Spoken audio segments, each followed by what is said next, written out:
after 365 days removal of the Article 370, what rights have been given to the Kashmiri people and what are the promises which have done by the BJP in the parliament.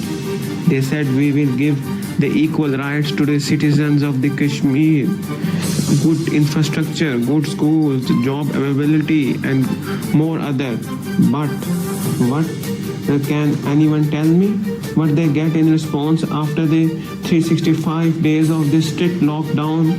You can feel the lockdown because after the COVID-19 we cannot survive in some days or in months, 3 months of the lockdown. They survived 365 days of lockdown strict.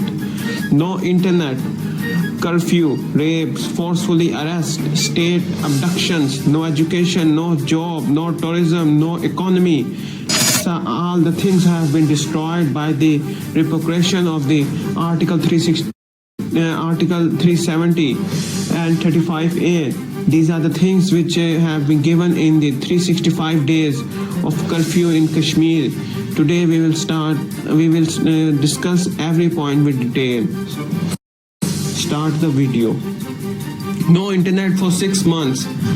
Nearly 6 months long shutdown, longest in a democracy, ends with the India allowing 2G access to 300 whitelisted sites before 7 days of completely the brutality day of abrogation of 370 article. Delhi again suspend the internet and the people of Kashmir are living in the stone age without the internet facility.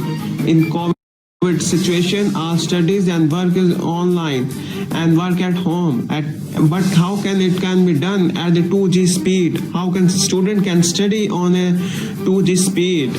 There is a big question for the world biggest democracy is of India. The next point is forcefully arrest all three of them.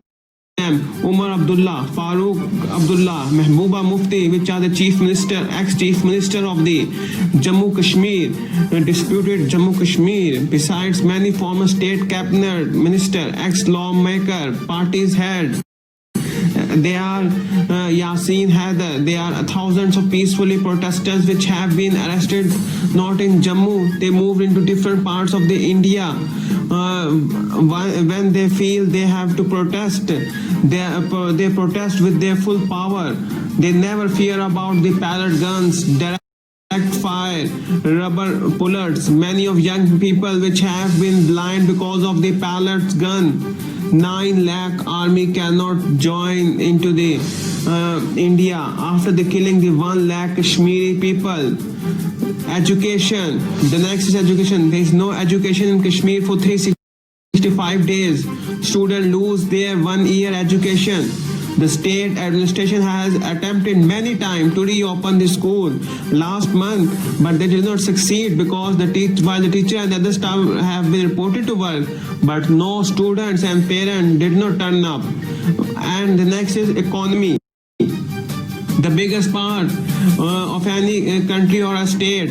A year later, that promised that the thousands of jobs have not been materialized. In fact, Jammu and Kashmir disputed is facing over the worst ever unemployment crisis. According to the Kashmir Chamber and Commerce and Industries, more than 4 lakh people have been lost their jobs in Kashmir after the August 15 brutality. The economy has suffered a loss of the 40,000 crore. There is a complete disconnect between the predominantly non-local administration and the local people. The imposition of 2-day curfew in Kashmir in the wake of the first anniversary explains the confidence of the government in how successful its history, decision and the master stroke has been given to abrogation of the Article 370. In the end, I have a question from you. That is a democratic country where there is no state government. There is a dictator which did not get any election in Kashmir for 1 year. Answer me in the comments. I hope you understand. Thank you very much.